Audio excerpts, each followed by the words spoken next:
Bonjour Julia, bonjour à tous. On célèbre cette année, vous le savez, j'ai eu l'occasion de vous le dire, le 400e anniversaire de la naissance du grand architecte Louis Le Vau.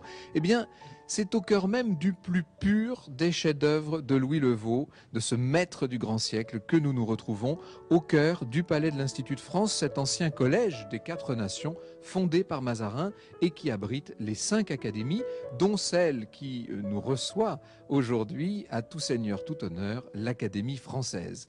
Le duc de Castres l'appelait la vieille dame du quai Conti. Eh bien, je peux vous dire qu'à plus de 375 ans maintenant, 378, l'Académie française aborde le 21e siècle. Bon pied, bon oeil. Dans un instant, nous allons pénétrer sous la plus illustre des coupoles du monde, cette coupole qui suffit par synecdoque à désigner l'Académie elle-même, nous y sommes reçus par celle qui depuis l'an 2000 en assume maintenant la représentation et la direction, par le secrétaire perpétuel de l'Académie française, Madame Hélène Carrère-Dancos. Bonjour Madame et merci de nous recevoir ici. Vous êtes à même chaque jour de contempler et de mesurer le talent de Louis Le Vau. Oui, et dans le palais qu'on appelle le palais Mazarin, bien que Mazarin n'ait pas pu l'admirer puisqu'il était mort lorsqu'il a été fini. C'est pratiquement l'édifice historique de Paris le plus pur, celui qui n'a pas été trafiqué.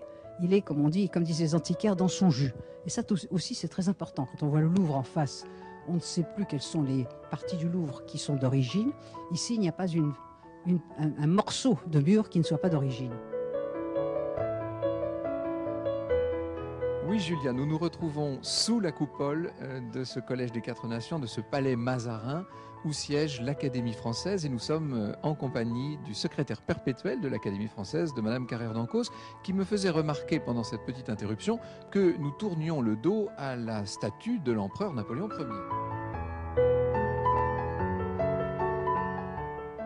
Et il a très bien compris qu'une telle institution, qui aurait la langue pour tâche, pourrait unifier un pays qui était complètement décomposé.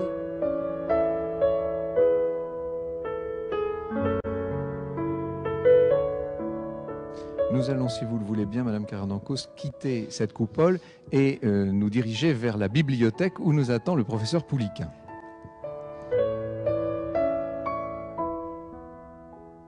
Nous retrouvons le professeur Pouliquen de l'Académie française dans cette bibliothèque. C'était une période très dure et ça a été la fin de du premier chapitre de l'Académie.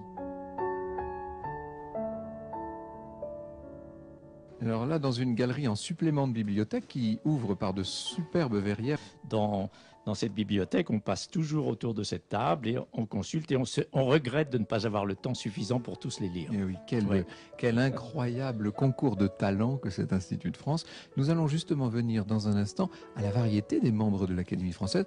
Vous-même êtes professeur en médecine, vous êtes ophtalmologue, oui. Et vous représentez un peu les sciences dans cette compagnie. Il faut remarquer que dès la création de l'Académie, il y a Curot-Lachambre qui était un médecin qui a fait partie de la première Académie. Et ce médecin qui a eu le courage d'écrire ses livres en français, non plus en latin, était donc dans la tradition de l'Académie française. Et moi, le second. Oui. Ça veut dire que l'Académie française, comme la France, a considéré que les chirurgiens étaient des barbiers pendant très longtemps. Les héritiers des chirurgiens barbiers. Des barbiers pendant très longtemps et ne méritaient pas tout de même de fréquenter ceux qui avaient la science, qui avaient en quelque sorte le talent, alors que nous avions les mains dans le sang. Si vous le voulez bien, nous n'allons pas déranger plus longtemps les lecteurs qui sont en train de travailler dans cette bibliothèque. Nous regagnons le salon de conversation. Jamais nous ne goûtons de parfaite allégresse, disait l'un des occupants du fauteuil 14, Corneille, qui est le vôtre en l'occurrence. Alors, votre ouvrage chez Fayard s'appelle Des siècles d'immortalité. On appelle, c'est la tradition, les académiciens des immortels. Et ça fait forcément penser à la vacherie d'Edmond Rostand dans Cyrano de Bergerac. Vous savez, au premier acte, le jeune homme demande « L'Académie est là ?» et son bourgeois de père lui répond « Mais j'en vois plus d'un membre. Voici Boudu, Boisseau. Voici Boudu, Boissat, Écureau de la Chambre, Porchère, Colombie, Bouzès, Bourdon, Arbeau, tous ces noms dont pas un ne mourra, que c'est beau. » dit-il. Évidemment, un certain nombre de ces noms nous ont échappé depuis. Il y a sur chaque fauteuil, puisque chaque fauteuil a son numéro, Oui, et la il y a liste sa de ses généalogie. occupants, sa généalogie, il y a des noms extrêmement prestigieux. Vous vous êtes assis donc au 14e fauteuil, qui a été celui de Corneille, de Victor Hugo, et puis il y a Du maréchal du Lyautey, maréchal Lyautey. de Lecomte de Lille. Moi, j'ai un fauteuil très bien occupé. Et puis, il y a bien sûr des gens moins connus, forcément.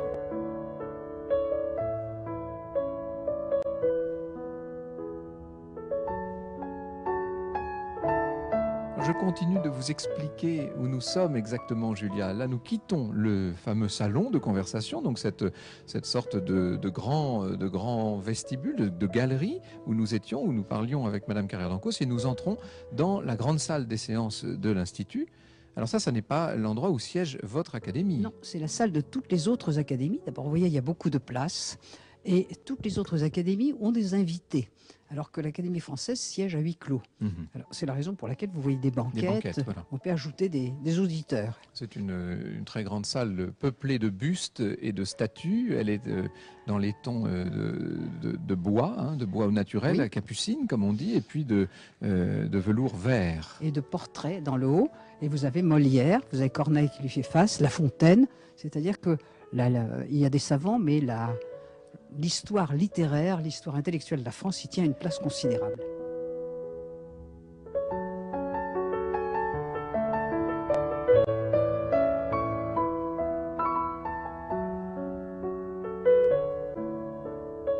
Alors nous avons traversé, on a entendu grincer les parquets admirablement cirés de cette grande salle des séances de l'Institut. Nous allons arriver dans la petite salle de séance qui est celle de l'Académie française où nous attend Florence Delay. Ce qui a changé, par exemple, dans la définition, c'est en particulier les termes médicaux. Figurez-vous qu'on en était au mot œil quand le professeur Pouliquen a fait son entrée dans la commission du dictionnaire. Et c'était un peu un moment, ça donnait un peu la chair de poule. Oui. Le plus grand spécialiste de l'œil, le grand ophtalmologue, arrivait au mot œil. C'est comme s'il l'avait préparé, enfin je ne sais Ça pas. ça paraît préparé d'ailleurs, oui, c'est assez Ça paraît assez surprenant. préparé. C'est un message que vous savez divinement faire passer. Merci beaucoup de votre accueil et nous repartons pour les studios de la rue François 1er avec la bénédiction du cardinal qui préside au débat de l'Académie française.